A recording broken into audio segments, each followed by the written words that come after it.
Praise the lord. July 17వ తేదీ 2024. ఈరోజు దేవుడు బలపరచు వాక్యము, ఇనుప ఆయుధము మొద్దుగా ఉన్నప్పుడు దానిని పదును చేయని ఎడల పనిలో ఎక్కువ బలము వినియోగింపవలెను.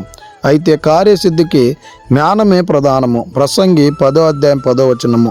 ప్రేమైనటువంటి దేవుని బిడలారా, ఈ ఉదయకాల సమయంలో మనం ఒక ఇనుప ఆయుధము, ఒక కత్తిని మనం గమనించినట్లయితే అది మొద్దుగా ఉంటే ఒక చెట్టుని మనం నరకడానికి ఎక్కువ బలాన్ని మనం ఉపయోగించాల్సి వస్తుంది. అలాగనే మన ఆత్మీయ జీవితంలో కూడా మొద్దుబారిపోయి ఉంటే మనకు ఎదురయ్యే అనేకమైనటువంటి కష్టాలని, బాధల్ని, శ్రమల్ని మనం ఎక్కువ బలాన్ని ఉపయోగించి వాటిని ఎదుర్కోవాల్సి వస్తుంది. గనుక జ్ఞానము కలిగి నువ్వు జీవించినట్లయితే, దేవుని యందు భయభక్తులు కలిగి నువ్వు జీవించినట్లయితే వాటన్నిటినీ సులువుగా ఎదుర్కొనేటువంటి వారంగా మనం ఉంటాం.